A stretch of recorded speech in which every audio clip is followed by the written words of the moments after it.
Vær så god. Takk, Hans Erik. Var det bra?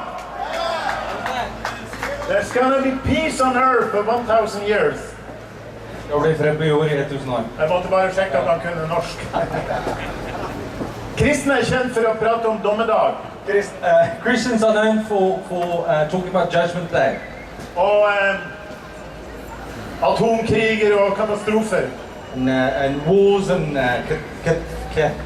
catastrophes. Yes. Jeg har lest slutten av boka. But I've read the last piece of the book. Du vet, hvis du leser en roman, if you read a novel, spesielt hvis det er en kjærlighetsroman, and especially if it's a love story, så er liksom det store hvem får dem hverandre på slutten da. Well, they get each other at the end. Og det er jo litt spennende å lese hele boka før du går til slutten. Of course, it's exciting to read the whole book before you go straight to the end. Men hvis du er litt utålmodig og du ikke har tid til å lese hele Bibelen før du får vite hvordan det går til slutt, but if you're a bit impatient and you don't want to read the whole Bible, you just want to know the end, så skal jeg fortelle dere hvordan det går. then I can tell you how it ends. Det er ikke en tilfeldighet at vi har dette navnet. It's not a coincidence that we have this name. Been there too long. It's not a coincidence that we got this name, Himmel Sommer. Det kommer fra Fader vår. It's from our Father. Kom med ditt rike. Thy kingdom come. Sånn som det er i himmelen. As in heaven. La det bli sånn på jorden. As on earth. Denne boka snakker om at det skal bli fred på jorden. This book talks about peace on earth. Det skal bli slutt på krig. There will be no more war. Det skal bli rettferdig fordeling. It will be a just sharing. Og sykdom og alle nød og krig og elendighet skal bli slutt. And sickness and suffering will end. Hvis det skal jorda gå gjennom noen små fødselssteder, for å si det mildt, før den kommer så langt. Our planet will go through some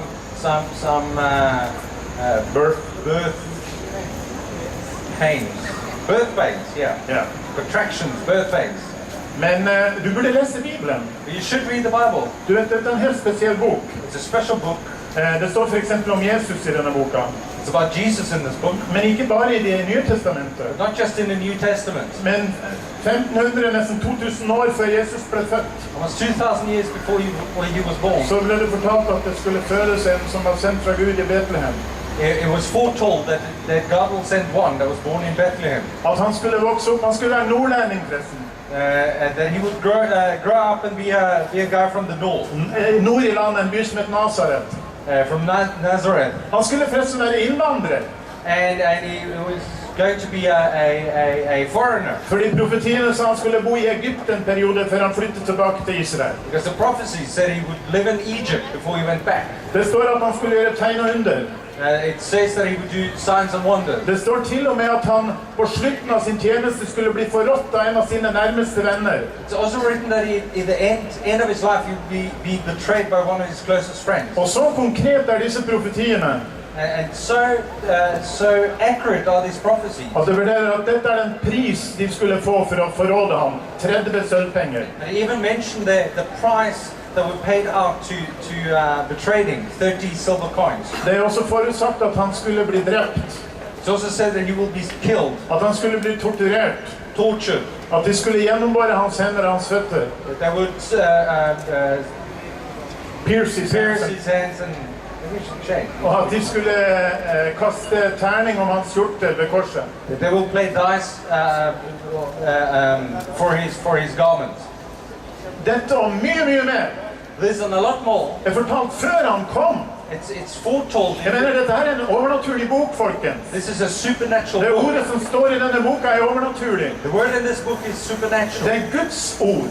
It's God's word. Og det har en voldsom kraft i seg. There's incredible power in it. Og hvorfor skulle denne fantastiske personen utsendt fra Gud måtte gå gjennom tortur, lidelse og død? Now why would this wonderful person sent from God go through torture and death? Fordi at vi som menneskehet, de var skyldige for våre synder. Because us as human beings are guilty of our sins. Vi fortjente egentlig straff. We deserve the punishment. Men det gode er at Gud er kjærlighet. The good news is that God is love. Og han vil ikke straffe oss. He doesn't want to hurt us. Derfor lot han Jesus få den straffen. Therefore he let Jesus take the punishment. Da han døde på korset. And he died on the cross. Derfor er du fri. That's why you're free. That's Og om why, du har erfart det eller ikke, if you discovered it or not, så er det til ditt. this is yours. Du kan ta det. You can take it. Du kan ta imot det ved å be og takke. You can receive it by pray and thank. Jeg gjorde det som en sliten narkoman her for mange år siden. I did that many years ago as a worn-out drug addict. Og Guds kraft rørte ved livet mitt og reiste meg opp og gjorde meg til en annen person. And God's power raised me up and made me a different person. Så nå sier jeg ikke at alle problemene dine forsvinner som dugg for solen når bare du får møte Jesus. I'm not saying that all your problems will disappear if you meet Jesus. Men du får en indre, ja, mer enn en indre kraft, du får en indre person.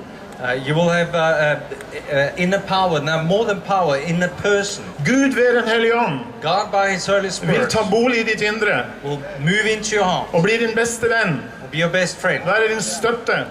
Your support. Og så kan du vite det, And then you can know at du behøver ikke å frykte for dommens dag. that you don't have to worry about the judgment day. Fordi dommens dag, den har vært. Because judgment's day have happened already. I Guds øyne så skjedde det på korset. In God's eyes, it's happened on the cross. Da ble menneskeheten dømt i Kristus. And then humankind was punished in Christ. Straffen ble lagt på han The punishment was laid upon Him, for at vi skulle ha fred. so we can have peace. Og ved hans sår har vi fått legedom. By His wounds, we have healing. Dette virker. It's working. Det er derfor vi har de greiene her. That's why we're here. For vi håper at også du skal få øynene opp Because we're hoping that your eyes will be opened og begynne å søke realitetene i Kristus. and try to seek the realities in Jesus. Vi kommer til å holde på her frem til 8:30. We're going to be here until 8:30. Og så går vi opp i domkirken, And then we're going up to Domkirken, rett up opp i there, gata her. right up Og there. der blir det en nattgudstjeneste fra 9:00. And we'll have a service, an evening service, night service. Kan du få ta del i Herrens måltid And you can share the table of the Lord. og høre på Guds ord. And you can listen to God's word. Så Gud velsigne deg. God bless you. Ta imot disse lappene fra de som går og deler ut.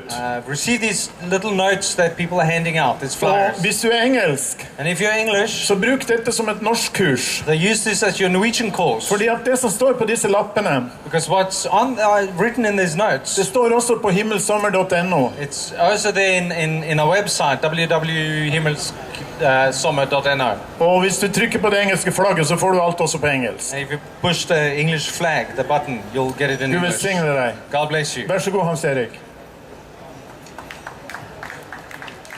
Kan jeg få litt